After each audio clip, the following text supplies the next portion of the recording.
السلام علیکم دوستوں، اللہ تعالیٰ نے عورتوں کا حسن چہروں میں اور مردوں کا حسن ان کی باتوں میں قرار دیا ہے۔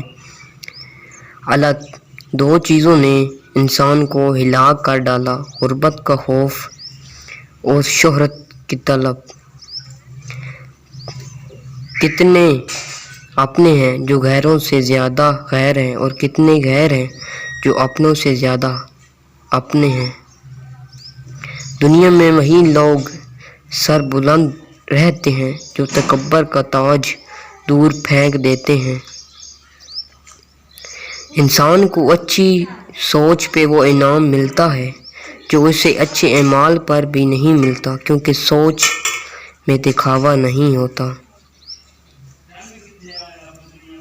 جو ذات رات کو درختوں پر بیٹھے پرندوں کو نیند میں گرنے نہیں دیتی، وہ ذات انسان کو کیسے بے یار مددگار چھوڑ سکتی ہے۔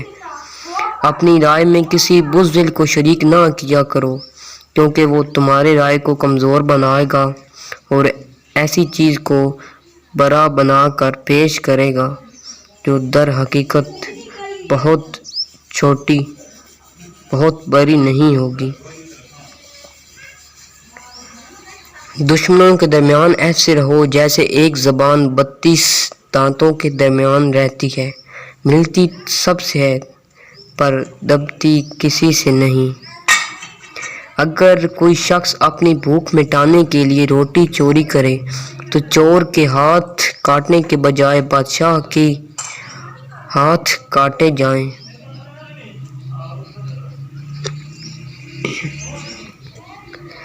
صرف مال کا ہونا ہی رزق نہیں ہے، بلکہ نیک اولاد، اچھا اخلاق اور مخلص دوست بھی بہترین رزق میں شامل ہے۔ دشمن سے بھی مشورہ کر لیا کرو، اس طرح تم اس کی عداوت کی مقدار اور مقاصد کی حد کو پہچان سکو گے۔ بدترین آدمی وہ ہے جو نہ کسی کی غلطی معاف کرتا ہے اور نہ کسی کا عیب چھپاتا ہے۔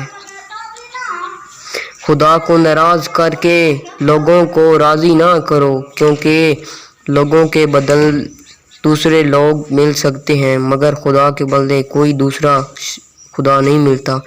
کسی کی بات کا غلط مطلب نہ لو جب تک صحیح مطلب کا امکان موجود ہو۔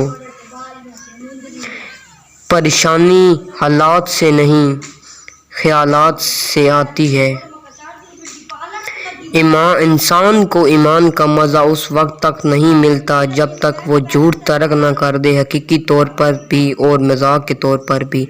حضرت سے کہا گیا کہ اگر کسی شخص کو گھر میں چھوڑ کر اس کا دروازہ بند کر دیا جائے تو اس کی روزی کدھر سے آئے گی؟